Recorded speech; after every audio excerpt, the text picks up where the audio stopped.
सभी विद्यार्थियों को भगवान सिंह का नमस्कार। आज हम नई ऊर्जा के साथ फिर आपके बीच में मैं उपस्थित हूँ प्रश्नावली 8 को लेकर। और प्रश्नावली 8 के भी हम 5वें भाग पर आज हम यहाँ पर चर्चा कर रहे हैं। चौथे भाग तक हमने प्रश्न 16 तक ले लिए थे। आज प्रश्न 17 से हम अपना काफिला तो आगे बढ़ाएंगे। उससे पहले आप मेरे इस चैनल को लाइक और सब्सक्राइब जरूर कर दें, जिससे कि मेरे वीडियो आप तक निरंतर पहुंचते रहे। देखिए प्रश्न नंबर 17 है। प्रश्न नंबर 17 में कर रहा है एक समुद्र तल से 7 मीटर ऊंचे, समुद्र तल से कितना ऊंचा, 60 मीटर ऊंचा। माना कि ये आपका समुद्र है, समुद्र का तल है, ये नीचे वाला पूरा पानी की तरह आपको जो दिख रहा है समुद्र तल है। समुद्र तल के शिखर, समुद्र तल से 60 मीटर ऊंचे लाइट हाउस के शिखर से, ये लाइट हाउस है, एक खंबा है तल पे और इस खंबे पर यहाँ पर क्या लगा हुआ है, लाइट हाउस है। लाइट से देखने पर दो समुद्री जहाज का अवनमन कोण, अवनमन का अर्थ क्या हुआ, ऊपर से हम नीचे जहाजों को देख रहे हैं। जहाज भी कितने हैं देखें, अवनमन कोण एक तो 30 और एक कितना है 45 है। यदि लाइट हाउस के एक ही ओर एक जहाज दूसरे जहाज के ठीक पीछे हो, जैसे आपके पास यहाँ पर दो जहाज हो गए, कौन कौन से, एक तो ए वाला जहाज, ये आ गया एक तो जहाज, इस जहाज को देख रहे हो, एक जहाज हो गया ये दूसरा जहाज है। कहां से देखा हमने, ऊपर से। जब ऊपर से इस जहाज को देखा ए वाले जहाज को, तो ऊपर से देखने पर जो आपका अवनमन कोण बन रहा है वो कितने डिग्री का बन रहा है, क्षितिज के साथ 30 डिग्री का। तो ये 30 डिग्री का, तो ये भी कितने डिग्री का होगा, 30 का होगा।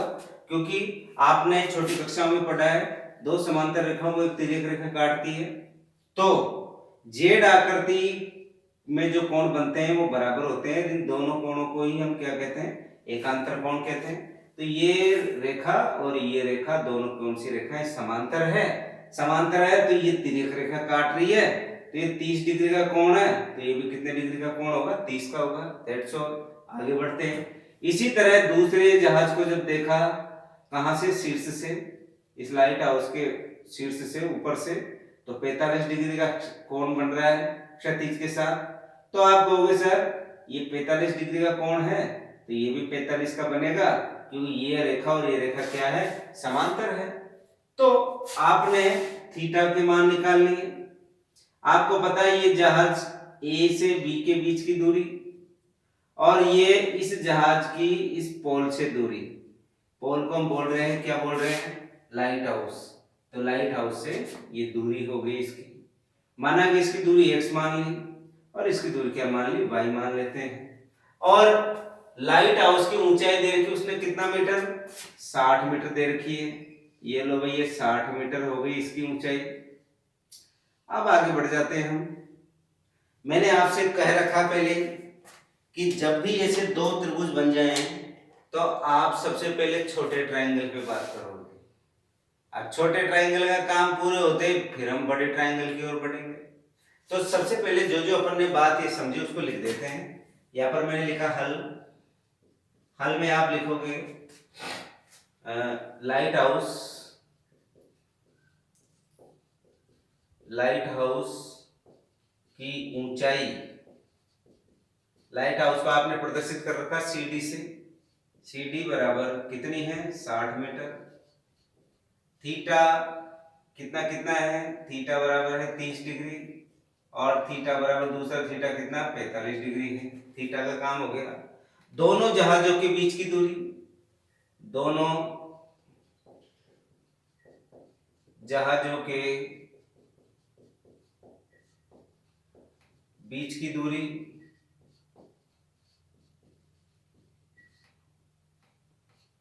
कौन कौन सी है, ये ए से लेकर कहां तक, बी, ए से बी, और कितना मान रखा आपने, x मान रखा। और बी जहाज से लाइट हाउस के पाद दूरी, यानी ये बी जहाज से लेकर लाइट हाउस के पाद के मध्य की दूरी आपके पास है, क्या है, y, आपने y मान रखी। और ये किसमें है, मीटर में। तो आप ये मात्रकों को भी जरूर लिखें। हमने जो माना था वो हमने यहाँ पर लिख दिया। अब आगे बढ़ते हैं। मैंने कहा कि छोटा ट्रायंगल लेते हैं, तो सबसे पहले हम इस छोटे वाले ट्रायंगल की बात करेंगे, त्रिभुज की। ये छोटा वाला ले रहा हूं मैं। छोटे वाले में आपको पता है लंब दिया हुआ है, आधार आपको ज्ञात करना है क्योंकि y का मान निकालना है हमको। लंब और आधार का हम सवाल करते आ रहे हैं, और सवाल कौन सा होगा? tan का। tan थीटा बराबर क्या होता है? लंब बटा आधार। तो लिखेंगे हम ट्राइंगल छोटा वाला है, क्या नाम है इसका? BCD। ये लिखा BCD में। हमको पता है क्योंकि ये बात समकोण त्रिभुज की हो रही है, और समकोण त्रिभुज में लंब और आधार का जो रिलेशन स्थापित करने वाला जो सूत्र है, वो सूत्र किसका है? tan का। देन tan थीटा बराबर क्या होता है? आप बताओगे सर, लंब बटा आधार। अब देखिए लंब और आधार के मान रखते हैं। tan थीटा बराबर कितना डिग्री है? 45 डिग्री है। बराबर लंब कितना है? 60 है। आधार आपने कितना मान रखा? y। एक बार देखिए, थीटा बराबर 45, लंब कितना हो गया? 60, आधार क्या मान रखा? y। आपने मान रख दिया। वैसे भी मैंने प्रश्न नंबर 1 में कहा था, यदि थीटा का मान 45 डिग्री हो तो उसकी ऊंचाई और उसकी छाया क्या होती थी? बराबर। तो ये जब 45 डिग्री है तो ये 60 है, तो ये भी कितना होगा? 60। ये तो कॉमन सेंस है, क्योंकि मैं बता चुका आपको पहले। tan 45 की वैल्यू कितनी होती है? 1 बराबर 60 बटा y। Then y is equal to 60, और ये किस में आएगा? मीटर में। आपने y का मान निकाल लिया, कितना मीटर आया? 60 मीटर आ गया। अब देखते हैं हम दूसरा वाला ट्राइंगल। दूसरा कौन सा लें? बड़ा वाला ट्राइंगल ले लेते हैं। लो भैया, मैं बड़े वाले ट्राइंगल की बात कर रहा हूं, ये पूरे, ये बड़ा वाला ट्राइंगल, इस ट्राइंगल की बात कर रहा हूं। अब इस ट्राइंगल के अंदर हम लिखेंगे कि ट्राइंगल कौन सा ले रहा हूं मैं? ट्राइंगल है ACD में। वही आपको क्या दे रखा है? लंब दे रखा है, आधार आपको निकालना है। y तो आप निकाल चुके, 100 निकालना। पूछा भी उसने क्या है? जहाजों के मध्य की दूरी, और जहाजों की मध्य की दूरी को क्या कह रखा है अपन ने? x कह रखा है। लो भाई, चलते हैं आगे। तो tan थीटा बराबर क्या होता है आपके पास? वही सूत्र, लंब बटा आधार। अब आप कहोगे सर tan थीटा की वैल्यू कितनी दे रखी है? 30 डिग्री दे रखी है। लंब आपको पता है 60 है, आधार आपको पता है 100, और y ये x प्लस y मान रख देते हैं। tan 30 का मान होता है 1 बटा √3 बराबर 60 बटा x का पता नहीं है, y का हम पता कर चुके हैं। यहां तक पहुंच रहे हैं। अब बढ़ते हैं आगे। देखिए अब क्या करें? अब इसको ब्रज गुणन कर लेते हैं। ये तो किससे हो जाएगा? नीचे वाला x प्लस 60 1 से गुणा हो जाएगा, √3 गुणा हो जाएगा, किससे? 60 से गुणा हो जाएगा। करते हैं शुरू। ये 1 को इससे गुणा किया तो ये आ गया x प्लस 60 बराबर 60 √3, क्योंकि 60 को √3 से गुणा किया तो 60 √3। x प्लस 60 को 1 से गुणा किया, x प्लस 60 आ गया। 60 को इधर ट्रांसफर कर देते हैं पक्षांतरण, तो ये आ गया x बराबर 60 √3 माइनस 60। आपने यहाँ पर इसका पक्षांतरण किया। पक्षांतरण करने के बाद में ये इधर का प्लस वाला इधर जाके किसका हो गया? माइनस का हो गया। आगे बढ़ते हैं। x इज इक्वल टू, दोनों में से कॉमन क्या आ रहा है? 60। क्या बच रहा है? √3 माइनस 1। अब आपको पता है प्यारे विद्यार्थी, √3 का मान होता है 1.73, 2 भी होता है लेकिन पॉइंट के बाद में 2 ही लिखे हैं आप, तो 1। अब देखिए 60 कितना बचा? 1.73, यानी 1 रुपए 73 पैसे में से 1 रुपए गया, तो आपके पास 0.73 बचा। अब इसको जब मल्टीप्लाई करेंगे 0, फिर 36 18, जब इसको गुणा करेंगे, देखो ये आ गया पॉइंट, इसको गुणा किया अपन ने, तो गुणा करेंगे तो क्या आएगा इसका आंसर? देखिए 0.73 को यानी 0.73 को 60 से मल्टीप्लाई करेंगे, तो आप ये 0.73 इंटू 60, इससे जब अपन मल्टीप्लाई करेंगे तो आएगा अपने पास ये 0, 36 18 का 8, हासिल का 1, 6 7 42 और 1 43, ये आ गया 43.80। तो आप लिखोगे सर का जो इसका आंसर आया है वो 43.80 है, तो आप लिखोगे 43.80, और एक किस में है, मीटर में। ये x का मान आ गया। आप अगर उत्तर में लगे कि थोड़ा अंतर आ रहा है तो आपको पता है 1.732 होता है, तो आप 0.732 को मल्टीप्लाई करना 60 से, 0 6 दूनी 12 का 2 हासिल का 1, 36 18 1 19 6 7 42 और 1 43, 1 2 3 1 2 3 संख्या छोड़ के दशमलव लगा, तो आप यहाँ पर 43.920 इस तरीके से आप यहाँ पर लिख सकते हो। लेकिन पॉइंट के बाद में अगर 2 ही नंबर लेके भी अगर आप करोगे तो भी आपका आंसर गलत नहीं होगा। इस बात का विशेष आपको ध्यान रखना है। अगला प्रश्न है क्वेश्चन नंबर 18। प्रश्न वही है पर थोड़ा सा इसमें हमको सोचना है कि हम गलती कहाँ पर करते हैं। वो मैं गलती आपको बता रहा हूँ क्योंकि ये सवाल हम कर चुके हैं। आपने देखा हुआ है, ये चित्र देखो कितनी बार बन चुका है हमारे पास, इसलिए मैंने इसको रेडीमेड समझाने की कोशिश कर रहा हूँ। बस इसमें थोड़ी सी आपको सावधानी क्या रखनी है। देखिए इसमें दे रखा है 1.5 मीटर लंबा एक लड़का है जो 30 मीटर भवन से कुछ दूरी पर खड़ा है। अब आप ये मान के चले कि कोई लड़का है, ये लड़का है, ये 30 मीटर ऊंचा कोई भवन है, यहाँ पर खड़ा है ये लड़का। अब ये क्या है, कुछ दूरी चल के जा रहा है, इधर यहाँ पर पहुंच गया। जब यहां से यहाँ पर पहुंचेगा तो इसका जो उन्नयन कोण है, पहले 30 था और अब कितना हो गया, 60 हो गया। ये बात कर रहा है, कुछ दूरी पर खड़ा है। जब वो ऊंचे भवन की ओर जाता है तो उसकी आंख से भवन के शिखर का उन्नयन कोण 30 से 60 हो जाता है। पहले 30 था तो कितना हो जाता है, 60 हो जाता है। तो देखिए यहाँ पर ये लड़का खड़ा हुआ है, यहाँ पर ये लड़का खड़ा हुआ है, ये लड़का, और लड़के की ऊंचाई कितनी है, 1.5 मीटर है। ये चित्र अगर आपको समझ आ गया, सवाल समझ आ गया, पक्का मानना, क्योंकि सवाल वही है जो पहले वाला किया अपन ने, बस थोड़ा सा चित्र समझ लें।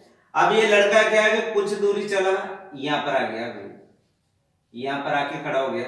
पहले 30 डिग्री का कोण बना रहा था क्षैतिज के साथ, अब इसका जो उन्नयन कोण कितने डिग्री का हो गया, 60 डिग्री का हो गया। अब इसमें आगे क्या सोचना है, तो बताइए कि वो भवन की ओर कितनी दूरी पर चला। यहां से यहां तक ये दूरी पूछी उसने, यानी कौन सी दूरी पूछी है, ओ से लेकर टी। अब देखिए समस्या ये होती है, आपको मैंने बता रखा था फर्स्ट डे कि जब भी हम उन्नयन कोण की बात करेंगे तो आंख, आई कांटेक्ट, यानी आंख का संबंध उस वस्तु से अगर है तो उसको बोलते हैं दृष्टि रेखा। और दृष्टि रेखा और क्षैतिज, क्षैतिज कहां पर बनेगा, आंख से ही बनेगा। जैसे अभी मैं खड़ा हूं, मैं कोई वस्तु को देख रहा हूं, मैंने ऊपर फैन को देखा, तो मेरी आंख का जो संबंध किससे है, पंखे से है, फैन से है। तो मेरी पंखा और मेरी आंख की जो काल्पनिक रेखा है वो दृष्टि रेखा है, और दृष्टि रेखा से अगर मैं उन्नयन कोण की बात करूं तो ये क्या होगा, क्षैतिज। तो मेरे पैर से नहीं, मेरी आंख से बनेगा। तो ये बालक की जितनी ऊंचाई है वो ऊंचाई इस टोटल ऊंचाई में से क्या करनी पड़ेगी, माइनस करनी पड़ेगी। क्यों, क्योंकि यहाँ तो पैर है और पैर से उन्नयन कोण बनेगा नहीं। उन्नयन कोण कहां से बनेगा, आंख से बनेगा। इसलिए आपने देखा यहाँ पर ये जो आपके भवन है, इस भवन की टोटल ऊंचाई कितनी दे रखी है, 30 मीटर। बच्चे की ऊंचाई कितनी दे रखी है, लड़के की 1.5 मीटर। तो 30 मीटर में से 1.5 मीटर हटा दिया तो कितना बचा, 28.5 मीटर। तो हम जब भी लंब की बात करेंगे तो 30 नहीं लिखकर हम किसका मान रखेंगे, हम रखेंगे 28.5 मीटर। और बाकी काम तो वही है जो अभी अभी हमने किया है। देखिए वही भवन, भवन पी क्यू बराबर कितना डिग्री दे रखा है, कितनी लंबाई दे रखी है, 30 मीटर दे रखी है, और लड़के की ऊंचाई 1.5 मीटर है। अब देखिए अपन को तो उसकी ऊंचाई चाहिए किसकी, पी से लेकर एस की, पी से लेकर एस की 30 में से 1.5 घटा दो, क्या बच गया 28.5। अब देखिए थीटा का मान दे रखा है, जब बालक एक जगह यहाँ पर था जब तो उसका उन्नयन कोण 30 डिग्री था, और जब चल के वो कुछ दूरी चल के आ गया तो उन्नयन कोण कितना डिग्री हो गया, 60 डिग्री हो गया, 60 हो गया, यानी उन्नयन कोण 30 डिग्री और 60 डिग्री है। अब देखिए अभी मैंने कहा था छोटे ट्रायंगल को ले लो चाहे बड़े ट्रायंगल को ले लो, कोई फर्क नहीं पड़ेगा। आपके कई बच्चों ने मेरे को कहा कि सर छोटा छोटा का बड़ा ले ले तो क्या सवाल गलत नहीं होगा, तो आप कहोगे बड़े भी ले सकते हो, आपको इच्छा है, सुविधा है। जैसे आप, मैंने बड़ा ले लिया सबसे पहले, आप बड़ा लेने के बाद में आप पहले इसको हल कर लो, इसको बाद में हल कर लेना, बस इतना सा अंतर है। अभी आता है ट्राइंगल PSO। ट्राइंगल आ गया PSO, यानी मैं बड़ा वाला ट्राइंगल ले रहा हूं यहाँ पर, बड़ा वाला ये ट्राइंगल PSO में वही टेन थीटा, क्योंकि लंब और आधार की मैं बात कर रहा हूँ। लंब और आधार का सूत्र हमारा टेन का बनता है, बनने को तो कोट का बनता है, लेकिन कोट का मैंने एक भी जगह प्रयोग नहीं किया। अपन क्वेश्चन नंबर 18 पे आ गए, 10 बच रहे सवाल अब इसमें। तो जब एक में नहीं किया तो क्यों करें, तो टेन थीटा बराबर लंब बटा आधार, then tan theta is equal to लंब कितना है आपके पास, मैं यहां पर गड़बड़ होती है, इस लंब की जगह हम 30 रखते हैं, 30 नहीं होगा, कितना होगा 28.5, क्योंकि 1.5 मीटर उस बच्चे की लंबाई है, वो क्या हो जाती है, निकल जाती है। यह हो गया आपके पास 28.5 आधार। अब आधार आपको यहां से लेकर ओ से लेकर ए से आपने कितना मान रखा है, x मान रखा, तो x रख दिया मैंने यहाँ पर। अब tan 30 की वैल्यू आपको पता है 1/√3 होती है, हमने 1/√3 लिखा, ब्रज गुणा किया, x को 1 से गुणा किया तो 1 से कम x, 28.5 को √3 से मल्टीप्लाई किया तो 28.5 √3 मीटर। ये समीकरण एक देखिए मैंने इसको छोड़ दिया। अब बात कर रहा हूं मैं बड़े ट्राइंगल की। अब बड़े ट्राइंगल में, ये बड़े ट्राइंगल की बात हो चुकी, अब किसकी होगी बात, छोटे ट्राइंगल की। छोटे ट्राइंगल की मैं बात कर रहा हूं। छोटे ट्राइंगल में कौन है, छोटे ट्राइंगल में PST है, PST की बात कर रहा हूं। ये देखो PTS लिख दो चाहे PST लिख दो, एक ही बात है। मैं वही टेन थीटा बराबर क्या होता है, लंब बटा आधार। टेन थीटा की जगह कितना दे रखा है, 60 डिग्री दे रखा है। लंब कितना है, लंब वही 28.5 मीटर, 28.5 मीटर। और आधार कितना आपके पास, यहां से यहां तक की दूरी, तो T से लेकर S, क्योंकि इसका माना नहीं हमने, अगर मान भी सकते थे y भी मान लेते थे या y रख देते, उससे कोई फर्क नहीं पड़ता। इसके बाद में अब tan 60 की वैल्यू होती है √3 है, ये आपने √3 के रूप में लिखा, और लंब आपके पास 28.5 था ही, TS एज इट इज, ब्रज गुणा किया, TS चले गया इधर, √3 आ गया नीचे, ये मीटर, ये 2 नंबर आ गया। अब उसने कहा कि वो बालक, क्या पूछा उसने कि वो बालक कितनी दूरी चल के गया, बालक तो यहाँ खड़ा था पहले, और यहाँ से चल के यहाँ तक ही तो पहुंचा है, वो यहाँ तक ही, तो यही तो दूरी पूछ रहा है वो, यहाँ से यहाँ तक की दूरी। इसका मतलब इस टोटल दूरी में से अगर ये वाली दूरी अगर मैं घटा दूं तो यही तो बचेगी। बात समझ आ रही है, वापस समझे। इस टोटल दूरी में से मैं अगर ये दूरी घटा दूं तो यही तो दूरी बचेगी। तो टोटल दूरी हमने एक नंबर से हमें पता है 100 होती है, क्योंकि आपने R से लेकर Q तक की दूरी टोटल कितनी ले रखी है, x ले रखी है।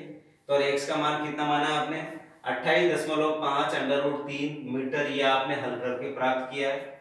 मैंने लिख दिया x की वैल्यू 28.5 √3 माइनस TS, T से लेकर S, और T से लेकर S का मान आपने समीकरण 2 से आपने निकाल रखा है, 28.5 √3। 28.5 को तो मैंने कॉमन निकाल लिया, बचा क्या, √3 बटा 1, √3 बटा 1, 28.5 बाहर आ गया तो 1 बटा √3। अब आपने एलसीएम लिया, एलसीएम √3 आया, 1 का भाग √3 में दिया, √3 बार गया, √3 को √3 से गुणा किया तो 3 आया, √3 का भाग √3 में दिया, 1 बार गया, 1 को √3 से गुणा किया तो √1 को √3 का भाग √3 में दिया तो 1 बार गया, 1 को 1 से गुणा करेंगे तो 1, 3 में से 1 गया तो कितना बचा, 2 बचे। 28.5 इंटू 2 बटा √3, 28.5 को 2 से गुणा करेंगे, 28 गुण 56 57, यानी आ गया 57 बटा √3। नीचे का √3 हटाना है, वही परिमेयकरण, नीचे क्या था √3, ऊपर नीचे √3 से मैंने क्या कर दिया, यहाँ पर गुणा कर दिया, तो आ गया 57 √3 अपॉन √3 को √3 से गुणा करेंगे तो 3, 19 का पहाड़ा बोलेंगे, 3 एकम 3 और 19 3 57, ये 19 √3 मीटर। ये बालक चल के कितना गया, ओ से लेकर टी तो गया, ये ओ से लेकर टी की दूरी हमने यहाँ पर ज्ञात कर ली। आगे बढ़ते हैं, अगला प्रश्न है 7 मीटर ऊंचे भवन के शिखर से, कितना मीटर है, 7 मीटर है, 7 मीटर। ये मैंने एक भवन ले लिया, ये 7 मीटर ऊंचा, ये 7 मीटर ऊंचा एक भवन है। इस भवन के शिखर से, शिखर यानी ऊपर, शिखर से टावर के शिखर का उन्नयन कोण, ये टावर है पूरा का पूरा, ये क्योंकि टावर बड़ा होता है आपके मकान से, जब छत से अपन टावर को ऊपर की तरफ देखेंगे तो ऊपर की तरफ हो रही है बात, तो ये उन्नयन कोण कितना डिग्री दे रखा उसने, 60 डिग्री है। और इसे इसके पाद से अवनमन कोण कितना है, 30। इसने कहा कि ये जो टावर है, टावर, आप बैठे हो आपकी मकान की छत पे, आपने टावर देखा तो उन्नयन कोण हुआ, उन्नयन कोण कितने डिग्री का, 60 का। और आपने छत पे से उस टावर की क्या देखा, पाद का मतलब पैर, नीचे देखोगे तो क्या हुआ, अवनमन कोण कितने डिग्री का बना, क्षैतिज के साथ 45 का। ये 45 है तो ये भी कितने का हो गया, 45। फिर उसने क्या पूछा, टावर की ऊंचाई ज्ञात करो। ये टावर यहां से लेकर यहां तक है, इसकी ऊंचाई ज्ञात करनी है। अब देखिए इसमें ऊंचाई ज्ञात करने के लिए आपको दो चीजें आवश्यक रूप में ज्ञात करनी है, यानी दो फिगर आपको आने चाहिए। कौन कौन से हैं, देखिए अगर ये आपको पता है तो ये तो 7 है ही, क्योंकि इधर का 7 है तो ये भी 7 है। तो अगर ये दूरी ध्यान निकल जाए तो इस दूरी में 7 को जोड़ते हैं, पूरे टावर की ऊंचाई आप ज्ञात कर लोगे। ये दूरी कब ज्ञात होगी, इससे होगी, क्योंकि 45 का हो गया, ये आपका समकोण त्रिभुज है। समकोण त्रिभुज है, ये लंब दे रखा, आधार निकालेंगे। जो BC है ये क्या है, AD है, क्योंकि दोनों क्या है, समांतर है, दोनों रेखाएं कैसी है, समांतर। तो ये जितनी निकलेगी उतनी ये निकलेगी। ये दूरी निकल जाएगी तो हम क्या निकाल लेंगे, क्या निकाल लेंगे, इसका लंब निकाल लेंगे, और लंब निकालते हमारा काम सिद्ध हो जाएगा। आगे बढ़ते हैं, देखिए करते हैं अब शुरू इसको हल। क्या क्या दिया हुआ वो लिख लो। भवन की ऊंचाई हमने क्या मान रखी है, AB बराबर कितना है, 7 मीटर। पहली टेंशन दूर। जब ये 7 मीटर है तो ये AD और BC ये दोनों क्या है, समांतर है। AD समांतर BC, तो ये दोनों समांतर रेखाएं हैं तो बीच की दूरी क्या होती है, बराबर होती है। तो आप कहोगे कि ये AB बराबर CD बराबर कितना है, ये 7 मीटर। ये आपकी हो गई बात। अब आगे चलते हैं। अब देखिए यहाँ पर माना कि टावर की जो ऊंचाई है उसको मानने की आवश्यकता नहीं, सीधा अपन ही मान रखेंगे। अब लेते हैं यहाँ पर ट्राइंगल, छोटा वाला ले लेता हूं मैं, नीचे वाला देखो ये वाला, ये मैं ट्राइंगल ले रहा हूं यहां से। ट्राइंगल है ABC। ABC में क्या करेंगे अपन, आपको लंब दिया हुआ है, आधार आपको निकालना है, थीटा आपको पता है, तो वही आपके पास सूत्र tan का, tan थीटा बराबर LAL लंब बटा आधार। आप कहोगे लंब कितना, tan 45 का मान, और tan 45 थीटा का मान, लंब है 7, आधार आपने रख दिया BC। tan 45 का मान होता है 1, 7 बटा BC 1 से गुणा हो जाएगा, BC बराबर आ गया 7 मीटर। लो भाई हमारी आधी सी टेंशन यहाँ पर दूर हो गई कि BC का मान भी कितना है, 7, क्योंकि हमको पता है, मैंने सवाल नंबर 1 में कहा था कि यदि थीटा का मान 45 है तो लंब और आधार क्या होते हैं, बराबर होते हैं।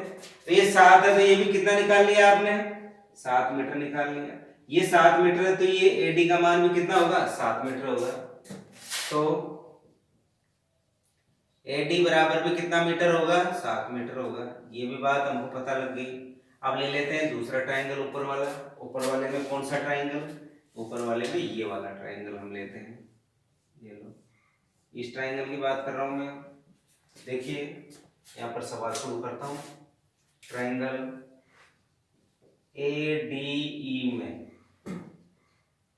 ट्राइंगल ADE में मैं बात कर रहा हूं यहाँ पर। वही आपके पास, आपको क्या देखो आधार का पता है, लंब निकालना है। लंब और आधार से संबंधित कौन सा सूत्र है आपका, tan थीटा। tan थीटा बराबर क्या होता है, लंब बटा आधार, और लंब बटा आधार हो गया। tan थीटा बराबर, थीटा का मान कितना दे रखा, 60, तो यहाँ पर मैंने लिखा tan 60। लंब हमको पता नहीं, हम डायरेक्ट लिखते हैं E से B, ये आ गया ED। आधार आपको पता है 7 रखा हमने। टेन 60 की वैल्यू आपके पास होती है √3। तो आप यहाँ पर √3 लिखा बराबर ED/7, 7 चले गया इधर। देन ED बराबर 7 √3 और एक इसमें है मीटर में। ये ED का मान आया E से लेकर D। अब टावर की कुल ऊंचाई चाहिए। टावर की कुल ऊंचाई बराबर कहां से कहां तक CD प्लस ED।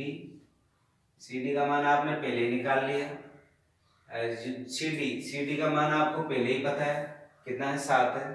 ये 7 प्लस ED का मान अभी अभी आपने निकाला है, ये कितना 60, 7 √3, 7 √3, 7 आ गया कॉमन, 1 प्लस √3 मीटर।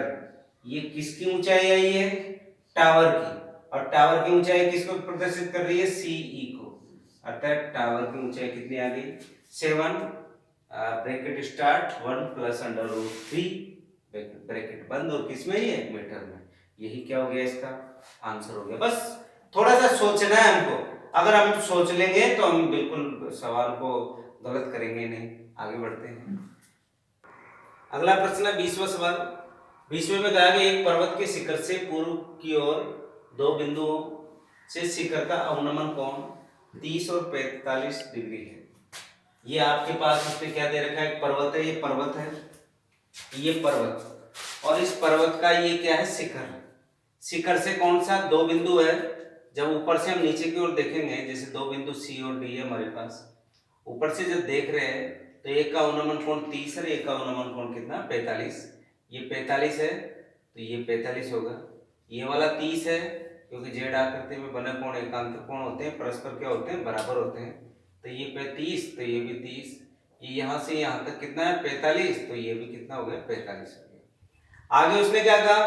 यदि दोनों बिंदुओं के बीच की दूरी 1 किलोमीटर, ये दोनों बिंदुओं के बीच की दूरी कितनी दे रखी उसने? 1 किलोमीटर दे रखी। ये 1 किलोमीटर लिखा हमने यहाँ पर। तो पर्वत की ऊंचाई ज्ञात करो। ये पर्वत की क्या ज्ञात करनी है अपन को? ऊंचाई ज्ञात करनी है। तो आप ये ध्यान रखना, पर्वत की ऊंचाई भी पूछी उसने। अगर ये नहीं पूछे तो ये भी पूछ सकता है वो कि पर्वत के पाद से सी की दूरी ज्ञात कीजिए। तो आपको आना चाहिए इस चीज का। तो आपने जो जो चीज मानी है वो यहाँ पर लिख दे। माना कि पर्वत की ऊंचाई कितनी मान रखी है हमने? पर्वत की ऊंचाई हमने h मान रखी है। तो माना AB क्या है? पर्वत है, और h किलोमीटर। पर्वत के पूर्व में 2 बिंदु C और D है।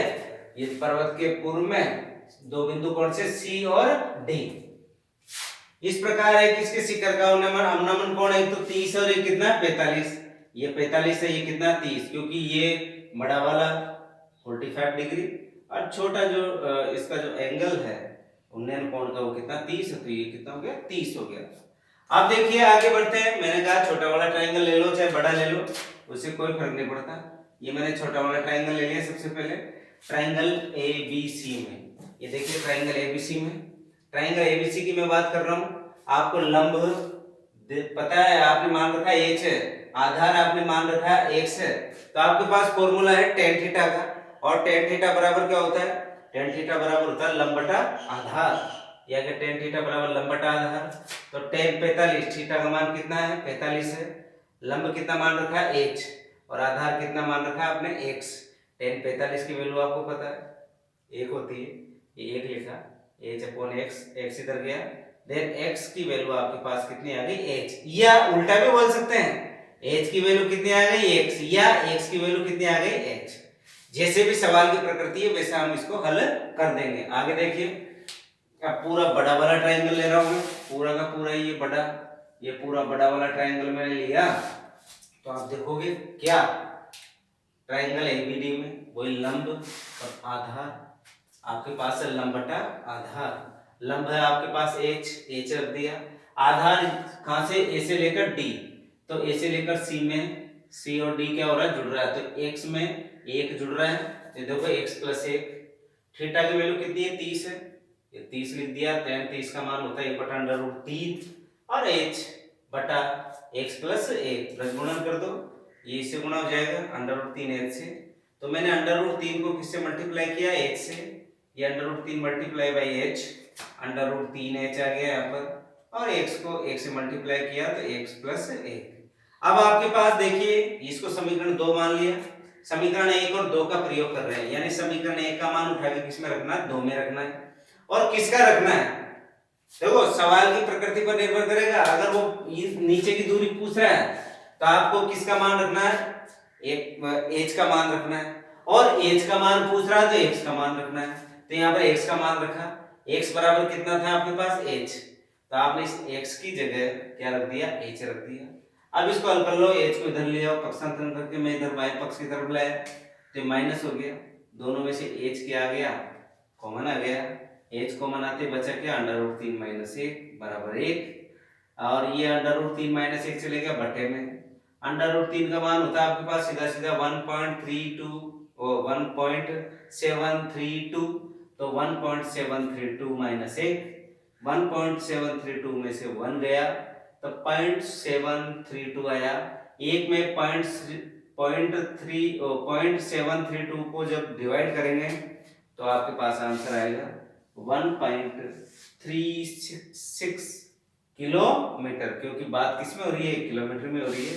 अतः एच का मान यानी किसकी ऊंचाई आ गई है, किसकी ऊंचाई आई है, पर्वत की। पर्वत कितना ऊंचा था तो आपने पता कर लिया कि पर्वत कितना ऊंचा था, तो आप बताओगे 1.366 किलोमीटर पर्वत क्या था, ऊंचा था। तो प्यारे विद्यार्थियों, चूंकि सवाल बड़े हैं, सवालों में समय लगता है, इसलिए हमारे इस जो प्रश्नावली में मुश्किल से 5 या 6 सवाल ही एक पीरियड में हो पाते हैं, और वो भी इसलिए हो पाते हैं कि मैं लगातार आपके साथ बात कर रहा हूँ, तो आप इन सवालों को बिल्कुल अच्छे से धीरे धीरे करते रहें। यहाँ से 3 नंबर का प्रश्न आना ही आना है, और सवाल इस तरह का आएगा कि आप आसानी से कर पाओगे।